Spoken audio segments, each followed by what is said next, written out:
दोस्तों नमस्कार। मैं आपके प्रश्नों के लिए हाजिर हूँ।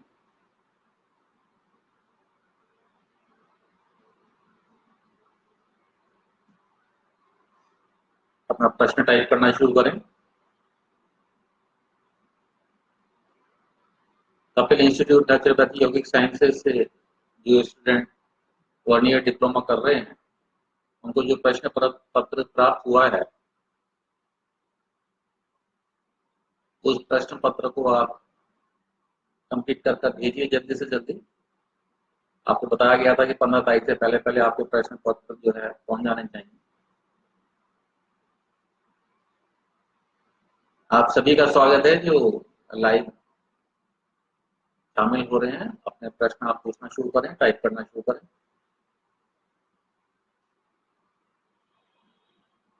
खाना जीने के लिए खाइए, यानी खाने के लिए ना जिए।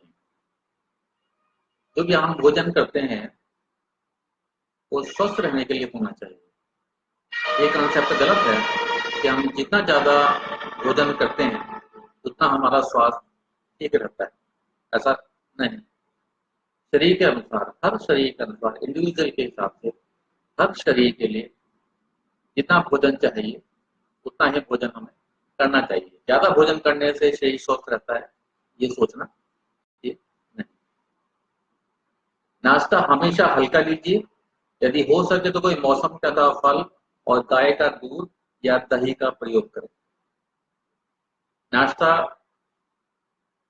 दूध का, गाय का दूध हो, मट्ठा हो, दही हो, मौसमी फल हो, सबसे अच्छा ब्रेकफास्ट माना जाता है। प्राकृतिक चिकित्सा के अनुसार, प्राकृतिक जीवन शैली, प्राकृतिक जीवनचर्या में जो नाश्ता है उसमें मौसमी फल, दूध, दही लेना चाहिए। वात, पित्त, कफ तीनों को ठीक करता है। भोजन करते समय पानी ना पिए। पानी पीने का समय भोजन के 1 घंटा पहले या भोजन का 1.5 घंटे बाद होना चाहिए। नमक खाना छोड़ दें। चीनी जहर के समान है। चीनी की जगह गुड़ या मधु का सेवन करें।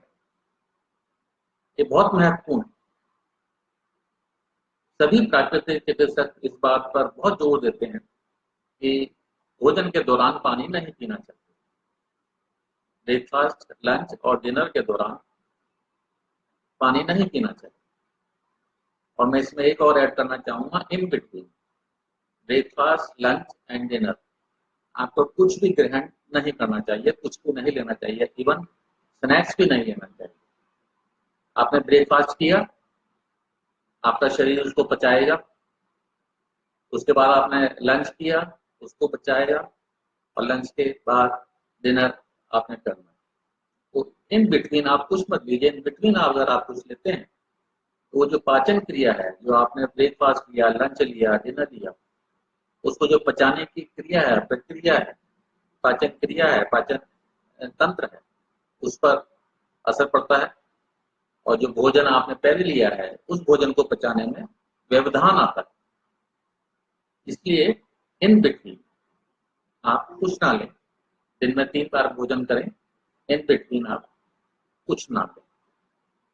प्राकृतिक जीवन शैली, प्राकृतिक चिकित्सा के अनुसार इन बिटवीन भी कुछ नहीं लेना चाहिए। 3 बार आप जो भोजन कर रहे हैं उस दौरान ही आपको जो भी आपने लेना है वो आप लें, इन बिटवीन ना। चीनी ना लें। लगभग सभी को पता है कि चीनी नुकसानदायक है, फिर भी हम चीनी खाते हैं।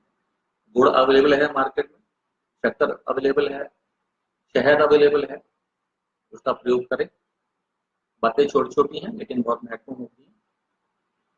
तो जो प्रयोग कर सकते हैं, उपयोग कर सकते हैं। चीनी की जगह गुड़, शक्कर या शहद का तो उनको उपयोग करना चाहिए।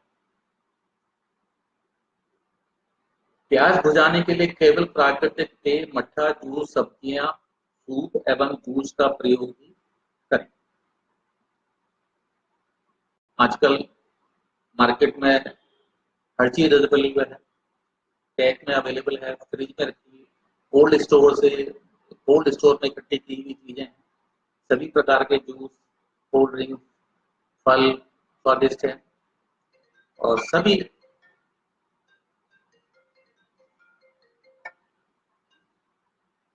चलो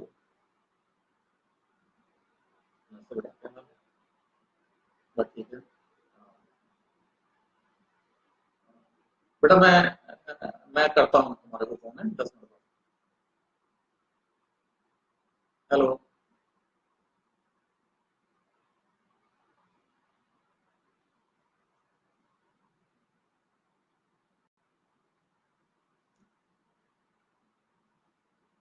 सभी जो भी बंद डिब्बा है या जो भी कोल्ड स्टोर में रखा है या फ्रिज में रखा है या पैक है, उसमें हमारे को प्रिजर्वेटिव डालने होते हैं ताकि कोई चीज सड़े ना, खराब ना हो। और कोई भी चीज है, कोई भी जूस है, कोई भी रस है, वो हमेशा ताजा ही अच्छा होता है। डिब्बा बंद या कोल्ड स्टोर का तो विदेशों में ज्यादा होता है कि वहाँ आपाधापी है, लोगों का टाइम नहीं है, तो इसलिए वो चीजें डिब्बा बंद यूज करते हैं। लेकिन हमारा हिंदुस्तान ऐसा है कि यहाँ पर ताजा फल, जूस, सब्जियां सब अवेलेबल हैं। आप मार्केट में कहीं भी जाइए, जगह जगह आपको जूस कॉर्नर मिल जाएंगे। तो कोशिश आपको ये करनी चाहिए कि प्रचुर मात्रा में हमारे देश में जो है ताजा जूस और सूप अवेलेबल है। तो ताजा जूस और सूप ले लें, डिब्बा बंद ना लें, पैकिंग देख कर ना लें, कंपनी का नाम देख कर ना लें और मार्केटिंग देख कर ना लें, कितना बड़ा कलाकार उसकी मार्केटिंग कर रहा है उसको देख कर ना लें। जो भी चीज हिंदुस्तान में हमारे को ताजा बनी हुई अवेलेबल होती है, तो कोशिश ये करें, चाहे वो भोजन है, चाहे वो पेट दाल है, चाहे जूस है, वो सूप है, वो ताजा जो बना हुआ है, ताजी बनी हुई चीज जो है ताजा लेने का करें। और फल फ्रूट जो भी हम सीजनल, सीजनल को जो भी सीजनल मौसमी फल सब्जियां हैं उनको आप प्राथमिकता दें। अपने प्रश्न टाइप करें। आप सभी का स्वागत है, जितने भी लोग शामिल हुए हैं। पाचन क्रिया को ठीक रखने के लिए योगासन, प्राणायाम अथवा कोई व्यायाम प्रतिदिन अवश्य करें। देखिए आजकल जीवन ऐसा हो गया है कि हम सुबह देर से उठते हैं, फिर गाड़ी में बैठ जाते हैं, फिर ऑफिस में जाके बैठ जाते हैं, शाम को क्लब में जाके बैठ जाते हैं, दोस्तों के पास बैठ जाते हैं, घर आकर सोफे पर बैठ जाते हैं, टीवी देखते हैं, बैठते ही बैठते हैं। कोशिश करनी चाहिए थोड़ा टहलें, घूमें फिरें, व्यायाम करें, एक्सरसाइज करें। सिर्फ बैठे रहने से आजकल जो दिनचर्या हमारी है सभी की ज्यादातर बैठने की हो गई है। तो कोशिश करें, तरीके हैं, सोचें, ढूंढे जा सकते हैं। जिनके पास समय नहीं है, अगर वो भी थोड़ा सा इस विषय में सोचें तो थोड़ा सा टहलने का, घूमने का समय निकाला जा सकता है। उदाहरण के लिए, अगर आप ऑफिस में हैं, सारा दिन आप ऑफिस में होते हैं, तो जब भी कोई फोन कॉल आती है तो फोन कॉल के दौरान आप ऑफिस में ही घूम लीजिए, या आपने फोन पर बात करनी है, फोन पर आप बात करते रहिए और ऑफिस में टहलते हुए बात कीजिए। बहाने क्या होगा कि वही बैठकर आपने फोन कॉल अटेंड करनी है, उसी फोन कॉल को अगर आप अपने ऑफिस से घूमकर अटेंड करें, बात कर लें, तो जितना भी समय है उस दौरान आपका टहलना हो जाएगा और स्वास्थ्य के लिए आपके लिए ठीक रहेगा। ऐसे ही धीरे धीरे आप बैठे हैं, थोड़ा सा अगर आपको समय मिलता है ऑफिस में जहाँ भी आप कहीं हैं, तो उसी पर ही बैठकर कई आसन ऐसे हैं, कई एक्सरसाइज ऐसी हैं कि अगर आपके पास समय नहीं, वैसे तो 24 घंटे में से 1 घंटा जरूर निकालना चाहिए, लेकिन अगर समय नहीं है या जल्दबाजी में सुबह योगा अभ्यास या एक्सरसाइज नहीं कर पाए हैं, तो ऑफिस में बैठे बैठे अपनी चेयर पर, कुर्सी पर बैठकर भी आप कई आसन, कई एक्सरसाइज कर सकते हैं। गर्दन की एक्सरसाइज है, कंधों की है, हाथों की है, कमर की है, ये आंखों की है, कुछ एक्सरसाइज है वो आप कुर्सी पर बैठे बैठे भी कर सकते हैं, कहीं भी बैठे बैठे कर सकते हैं, ट्रेन में बैठे बैठे कर सकते हैं, बस गाड़ी में बैठे बैठे कर सकते हैं। तो आप करना चाहिए। ये सब चीजें प्रशिक्षित व्यक्ति से आप सीख सकते हैं, तो आप सिखा देगा, वो आप कर सकते हैं, अपनी जीवन शैली में उसको शामिल कर सकते हैं। रात को सोने के 2-3 घंटे पहले भोजन करें। देखिए ऐसा है, कहा तो ये जाता है कि सूर्य छिपने से पहले भोजन कर लेना चाहिए, क्योंकि जब तक सूरज होता है तब तक जीवाणु कीटाणु जो होते हैं, बीमारियों के जो कारक होते हैं, वो सक्रिय नहीं होते हैं। लेकिन सूरज के छुपते ही, सूर्यास्त के साथ ही कई जीवाणु कीटाणु और बीमारियों के जो कारण जो कारक हैं वो सक्रिय हो जाते हैं सूर्य की अनुपस्थिति में। सूर्य की रोशनी में, सूर्य की गर्मी में ये चीजें नहीं होती हैं, लेकिन अंधेरे में ये चीजें सक्रिय हो जाती हैं। सूर्यास्त में जितने आप लेट भोजन करेंगे वो स्वास्थ्य के लिए ठीक नहीं माना जाता है। लेकिन सोने से पहले कहा जाता है कि कम से कम 3 घंटे पहले आप भोजन करें, उसे कहा जाता है, ताकि सोने से पहले 3 घंटे पहले आप अगर भोजन करेंगे तो उसको पचाने के लिए शरीर को उपयुक्त समय मिलता है। क्योंकि जब आप सो जाते हैं तो सोने के बाद हमारे सिर्फ मस्तिष्क क्रियाशील होता है, बाकी हमारे पूरे शरीर, हमारे सभी अंग क्रियाशील नहीं होते हैं। और सोते समय हमारे पूरे शरीर को, सभी अंगों को ऑक्सीजन की भी बहुत ही न्यूनतम मात्रा चाहिए होती है। तो इसलिए कहा जाता है कि सोने से कम 3 घंटे पहले आप भोजन करें, क्योंकि सोते समय निद्रा के दौरान शरीर के अंग आपके शिथिल हो जाते हैं, काम सक्रिय नहीं रहते हैं इतने। और अगर सक्रिय उनको किया जाता है, आपने भोजन किया और आप एकदम से सो गए, तो पाचन तंत्र पर उस चीज का असर होता है, और जो भी आप भोजन करते हैं उसको पचाने के लिए पूरे शरीर का जो तल पुर्जे हैं, पूरा शरीर हमारा एक कारखाना है, फैक्ट्री है। तो पूरे शरीर के सभी अंगों को उसमें इन्वॉल्व होना पड़ता है, संलग्न होना पड़ता है, तो उसमें डिस्टर्बेंस आती है। रोगी होना, रोग होना, बीमारी होना, इन सब चीजों पर डिपेंड करता है कि आपकी दिनचर्या कैसी है, आपका भोजन कैसा है, आप भोजन कब कैसे लेते हैं, कितनी बार लेते हैं, कब कब लेते हैं, सोने से पहले कितना पहले लेते हैं, भोजन के दौरान पानी पीते हैं नहीं पीते हैं, मौसमी फल फ्रूट आप खाते हैं नहीं खाते हैं, आप एक्सरसाइज करते हैं नहीं करते हैं, आप टहलते हैं नहीं टहलते हैं, शारीरिक व्यायाम करते हैं नहीं करते हैं, ये सारी चीजें, बहुत चीजें हैं, ये सारी चीजें बहुत डिपेंड करती हैं। इन चीजों को आप फॉलो कीजिए। मैं समझता हूँ एक जो हिंदुस्तानी नागरिक है, एक हिंदुस्तानी व्यक्ति है, वो इन सब चीजों को पता है। जो भी मैं बातें कर रहा हूँ वो सभी लोगों को, भारतीयों को पता है, लेकिन उसको इम्प्लीमेंट नहीं करते। मैक्सिमम लोग जो है, मैक्सिमम लोगों को पता है ये बातें, लेकिन मैक्सिमम लोग इम्प्लीमेंट नहीं करते। समय नहीं है, कर लेंगे, आज कर लेंगे, कल कर लेंगे, परसों कर लेंगे, नहीं जी अगर बीमार पड़ेंगे तो दवाई खा लेंगे।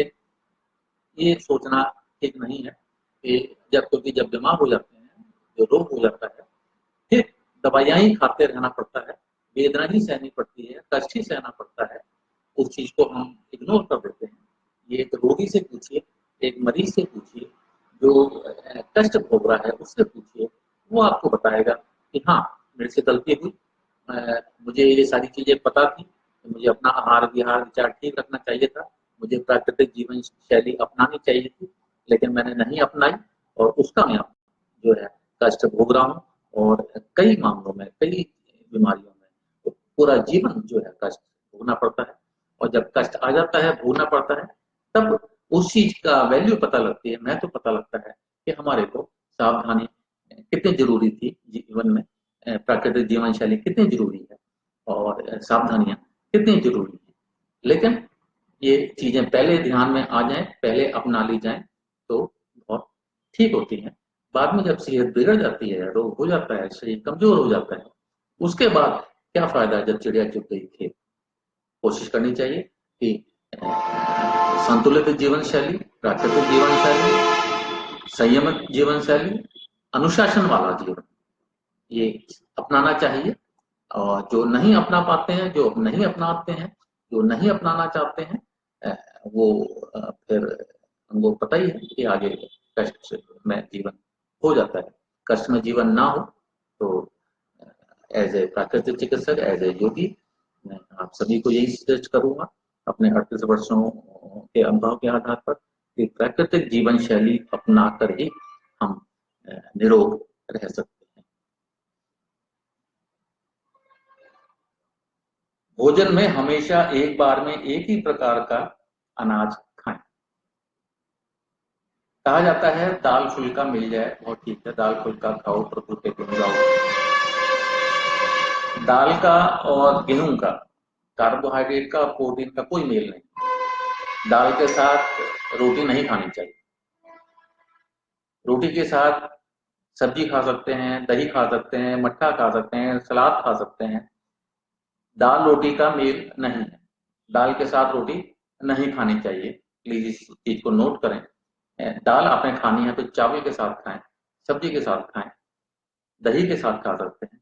लेकिन अगर आप रोटी खा रहे हैं, कार्बोहाइड्रेट आप ले रहे हैं, अनाज आप ले रहे हैं, अनाज के साथ अनाज नहीं लेना चाहिए। गेहूं भी अनाज है और दाल भी अनाज है, अनाज के साथ अनाज नहीं लेना चाहिए। इस चीज का आप ध्यान रखें। आप सभी लोग सिर्फ सुनते ही सुनते हैं मेरे को, आप प्रश्न भी पूछा कीजिए। जितने भी लोग, आप सबका स्वागत है, जितने भी लोग आए हैं, शामिल हुए हैं, आप सबका स्वागत है। आप अपने प्रश्न भी पूछा कीजिए। सिर्फ सुनने से बात नहीं बनती है, आपकी जिज्ञासाएं और लोगों के भी काम आती हैं।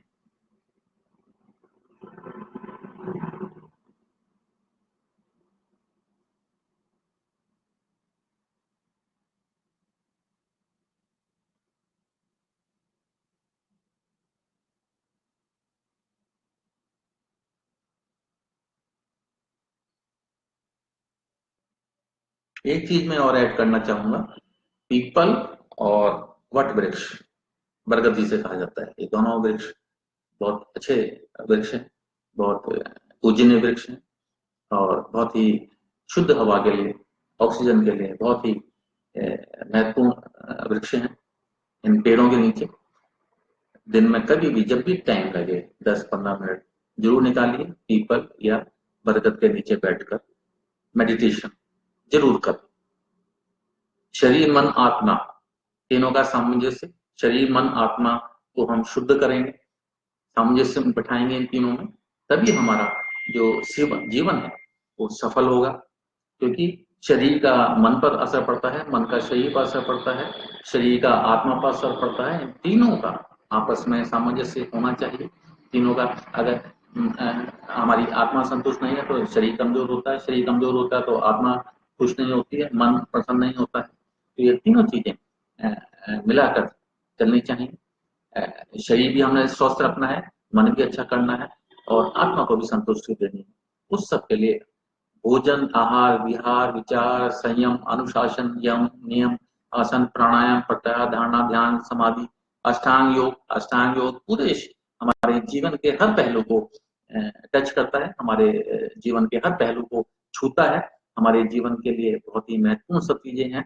ये सारी चीजें आपको सीखनी चाहिए, अच्छे लोगों के साथ बैठकर सीखनी चाहिए, अच्छे गुरुओं के पास सीखनी चाहिए, योगी प्राकृतिक चिकित्सक से सीखनी चाहिए, किताबों से सीखनी चाहिए और इनको अपनाना भी चाहिए। सिर्फ सुनने से, पढ़ने से, देखने से बात नहीं बनेगी। आप इसको जीवन में अपनाएंगे। मेरी जितनी भी बातें हैं आप सिर्फ सुनेंगे तो उससे कुछ फायदा नहीं होने वाला है। जो भी बातें मैंने कही हैं उन पर अगर आप जीवन में उनको उतारते हैं, अपने जीवन में शामिल करते हैं, अपनी दिनचर्या में शामिल करते हैं, तभी उन चीज का फायदा हो सकता है। इस चीज का ध्यान रखिए। धन्यवाद।